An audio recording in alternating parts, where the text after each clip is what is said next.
Hi everybody, this is Boogast Reviews, and today I'm going to be doing a Throwback Thursday review on the McFarlane Toys Movie Maniacs Series 1 Jason Voorhees figure. So before we take a look at Jason, let's take a look at the accessories that he comes with. So first up, he comes with this incredible Movie Maniacs poster and poster holder. That looks very awesome. I love how all of the skulls are sculpted on it. It's got a nice brown wash to it. You get the poster for Jason Goes to Hell right there. That looks really good. My only complaint is this is really warped. If you turn it to the light, you can see how bent it is. I don't think I've gotten a single Movie Maniacs figure where this poster isn't bent. And on the back of it, it's just plain. What's funny is this is actually just hot glued in there. Up next, he comes with this harpoon, and it's sculpted decently. I feel like the paint could have been just a little bit better. You can see where the black isn't painted on there. It's just left brown. I do like how the end of it's painted though with that blood splatter. That looks very nice. I wish there would have been just a little bit more blood on this. Up next, he comes with this axe, and it's sculpted really nicely. The handle to it has some nice wood grain sculpted to it, and the blood looks very nice on it. I like how the end looks like the blood's drying a little bit, and the splatter's still a little bit fresh with that glossy red.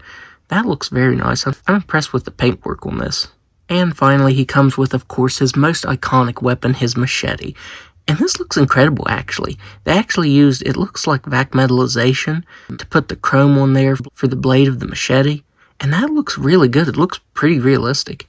And the blood paint is done the same way where it looks like it's just a little bit dry on the end there and has that glossy red on the rest of it. It's painted very nicely. I didn't realize till I got it in hand recently how the blade looked, and that looks really awesome. I definitely wish more companies would do that to Jason's machetes. I think they would look really cool if they used that. So now let's go ahead and take a look at the head sculpt. I love this head sculpt. I think McFarlane Toys did an incredible job on this. It's actually two separate pieces.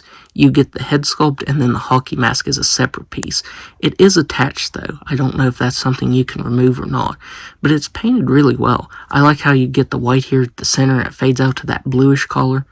That looks really good. It's got a bunch of wear to it, a bunch of scratches and pieces chipped away. That looks incredible. And if you turn it to the light, you can actually see that his eyes are painted on there.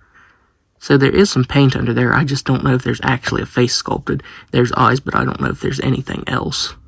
The paint variation on the head here is incredible, though.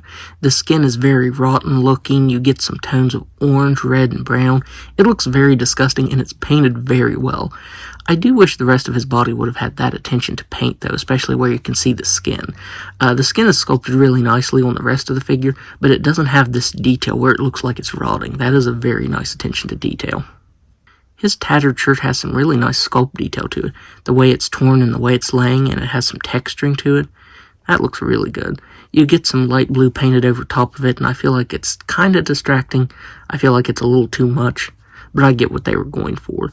Surprisingly, this is actually a separate piece. The torso, or I should say his back, and his chest, where you can see all the skin exposed, is one piece. And then they put this torn shirt over top of it so you could still see all of these details. So I think that's pretty cool that they actually made it that way. So it's not just the sculpted detail down in the holes, it's actually another sculpted piece underneath. That looks very awesome. Despite this saying that this is from Jason Goes to Hell, I feel like this is kind of an amalgamation of different looks for Jason. I really feel like it looks like the New Blood and Jason Takes Manhattan. Because if I remember right, in Jason Goes to Hell, he never actually wears these gloves. And in Jason Takes Manhattan, he does have these gloves. So the look isn't quite accurate, but I still think it looks very nice. With these gloves, you get some tattering done to them. That looks really good. The tattered material here on his arms looks great. As I said, the texturing here on his skin, making it look rotted like it's falling off in some places, that looks really good. I just feel like the paint detail is kind of off just a little bit. This one mark in the center of his back, that kind of looks like Ghostface. I know it's just my brain making a shape out of the patterns, but that kind of looks like Ghostface to me. The pants have some really nice sculpt work to them. You can actually see they sculpted the stitches on, the little tatters here on the pocket, the holes where you can see the exposed skin. That looks very nice. This is just a really well done figure. Like I said, it's not quite accurate, but I still think it looks very nice.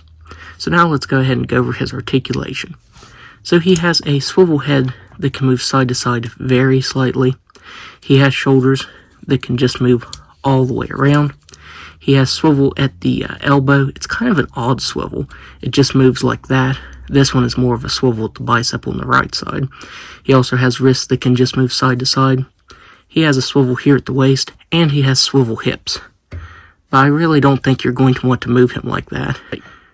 I guess you can get him sitting down if you want. But yeah, I don't really think he needed the articulation there in his lower half. So now, let's do some size comparisons.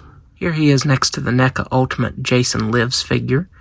And honestly, these don't scale too bad. The knees on the old McFarlane one are kind of bent, so he really doesn't scale that bad. I don't have any of the NECA ones where they're kind of like the McFarlanes, the pose statues, but I feel like they could scale pretty well together, honestly.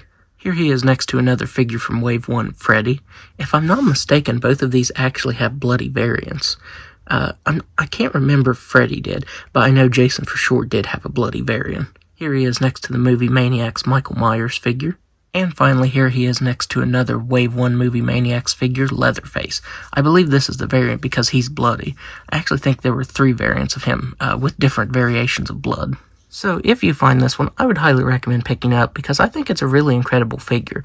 It is just a little bit dated since this is from 1998, the very first wave of movie Maniacs, but I still think it's incredibly nice.